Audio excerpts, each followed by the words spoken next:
Hey guys, Gray Apache here. I've never made a tutorial video before, but I've gotten a lot of requests for this, and I want to help out the new animators and just kind of provide an explanation of how I make my walk cycles, because there are tutorials out there, and some of them are alright, but they weren't all that much help to me, and I kind of had to create a walk cycle from scratch, and I want to help the new people out, so you can just get that going, because the walk cycles are often a big barrier of entry, I feel like, for a lot of new animators because they're just really annoying and they're so necessary for everything, for combat, for talking, for exploring. Everything involves walk cycles and they can be really difficult to get down. So I'm going to make a video to help you guys out and explain how I make my walk cycles. Alright, so I've got this clip here from one of my most recent videos, Insurrectionist Incursion, I believe. And we've got the ODST and he's walking. And I'm going to use this, I'm going to slow it down a bunch to demonstrate how I do my cycles and the basic format of them. Alright, and hopefully you can already start to see just the basic way I do these.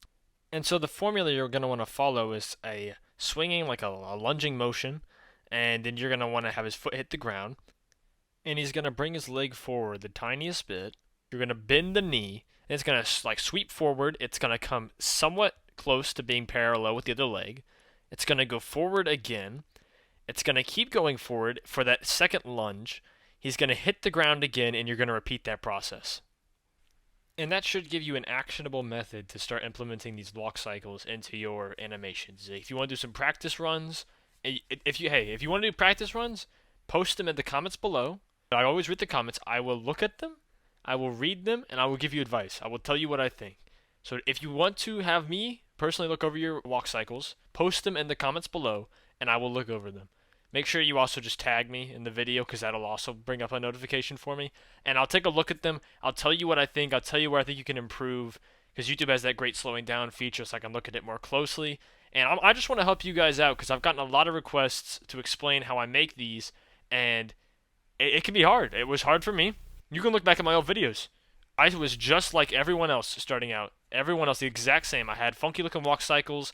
I wasn't happy with them, and I did some work. I looked at other people's videos. Striker was a great inspiration for me. He was super helpful, and this is where I am now. So you just gotta work, and you gotta take advice from people, and that's what you can do. Now we're gonna move on to run cycles.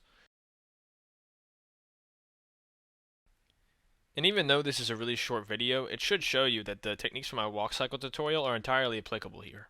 It's going to be a lot less frames in the run cycle, and one of the biggest things, one of the biggest tricks I've learned, because a lot of people say only use medium shots, only shoot from above the legs.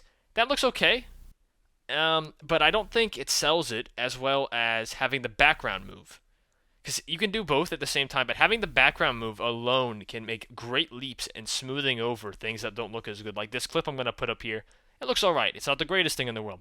But the fact that the background is moving is able to smooth over some of the issues with it and make it look like he's genuinely running faster, especially near the end. And that's going to really help you out if you're a beginner animator or you're new and you don't have that much time. And the other thing that's going to really be beneficial is holding a gun. You don't have to do the arm movement.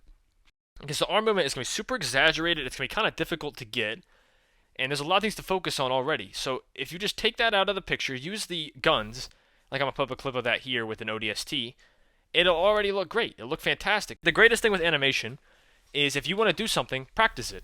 Practice doing it in real life. It might be kind of hard to run around in your room or your house, but just think about it. How would you run? Look up a video of someone running, and then just slow that down and start trying to copy that. Being able to have that natural movement can really go the extra mile in selling your animation. So do your research, do your background work, watch some videos. I really recommend Striker's videos. He has great run cycles. He's actually fantastic at combat.